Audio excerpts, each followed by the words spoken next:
Hi guys, I know it's been a moment since I have talked to you, seen you, gave you any updates about my business, but I'm back. I'm back to kind of give you an update on where I am.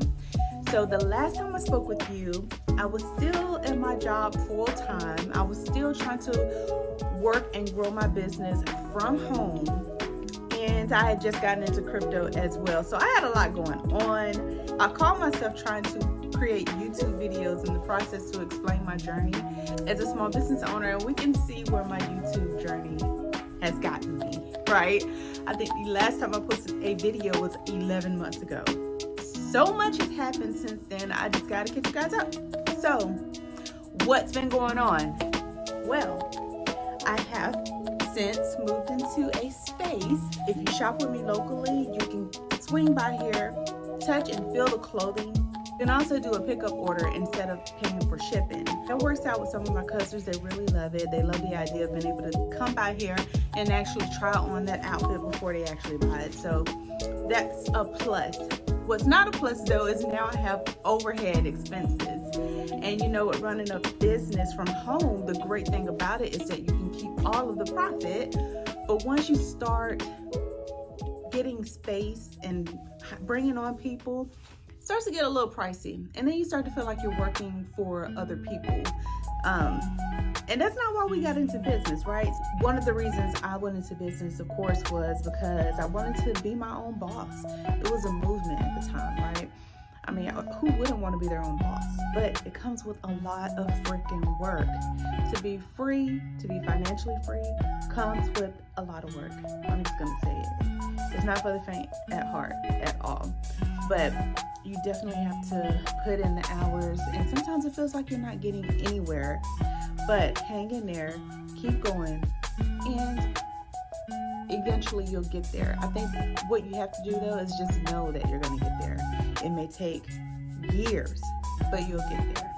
Wait, I cannot believe I forgot the most important thing. I did quit my job. I resigned last year in November, so we're coming up on a year that I've been working for myself. Now, I look excited, and I am excited. But let me tell you, I assumed that if I quit my job, I would have more time to put into my business, which I did. But I thought that more time would equate to more money. But that has not necessarily been the case. Like, I have been making more money, just not the amount of money that I expected to make, if that makes any sense. And I have good days and I have bad days, but still, hands down, the best days that I have are my events that I throw at my boutique. I threw one not too long ago. It was a sip and shop event for my locals. They come. I have a bartender here. We do the whole thing. It is a good time, and I do very well with those events. My online sales, they're still up and down, and there's still many days where sometimes I don't make a sale.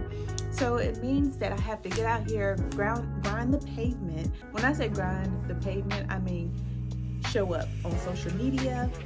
That means what I'm doing right now, creating videos so that people can know who I am and what I sell, what I do. It means getting out there and being seen on the internet, if that makes any sense. So it takes time. It does. And some people, they hit the ground running. They have, they're set up. They're in a better position to take advantage of this whole movement that's going on. But some of us are not. And those of us that are not doesn't mean that we can't make it either. We just have to work a little harder. And that's what we're doing. So there's so much that has to be learned when you decide to do an online business. You have to learn the marketing. You have to figure out ways to be seen. You have to show up. You have to, SEO is a great thing if you can figure that out. You need to constantly be learning. If you cannot afford to have someone do this for you, then you need to be the one constantly figuring these things out. And make sure that you figure it out even if you have the money to pay someone, because I had to learn the hard way. I paid a marketing company last year.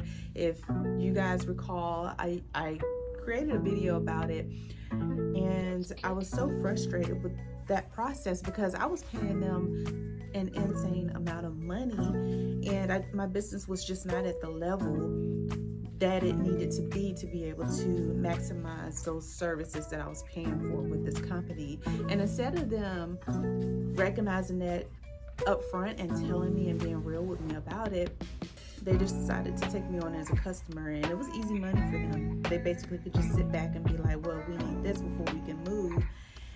Meanwhile, I'm paying you thousands of dollars a month and you're not producing anything. So be very careful who you decide to give your money to help you with your business.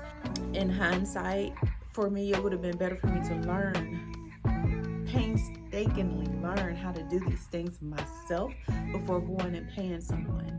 So if I have any advice to give you guys, that would be it. Okay?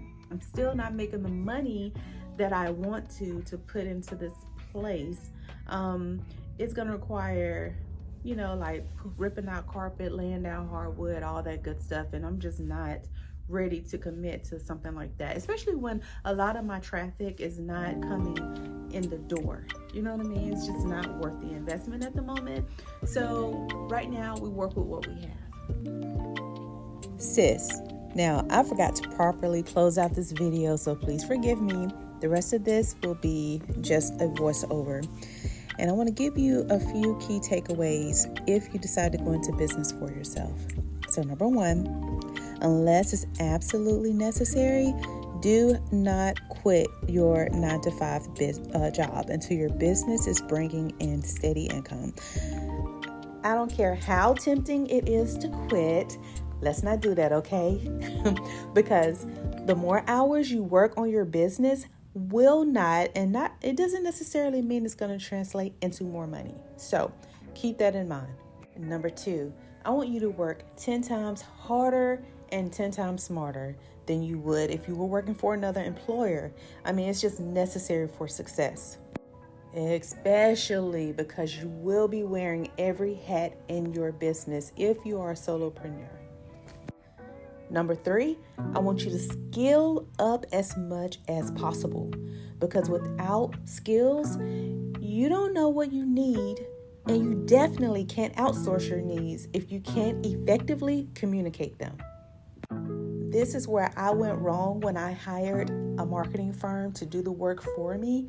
I didn't know how to effectively communicate what I needed in order for them to help me be successful. Number four, the tried and true, be consistent and be patient. So once you learn how to do both of these, then you're going to win. Hands down, you'll win in the long term. And number five, this one's going to be the most difficult, I'm not going to lie. Build a team around you. People speak of this as if it's easy, but you already know this is not the easiest thing to do. The key word here is going to be alignment. All right, sis, that's all I have for you. I really hope you enjoyed this update. Please like and subscribe for more.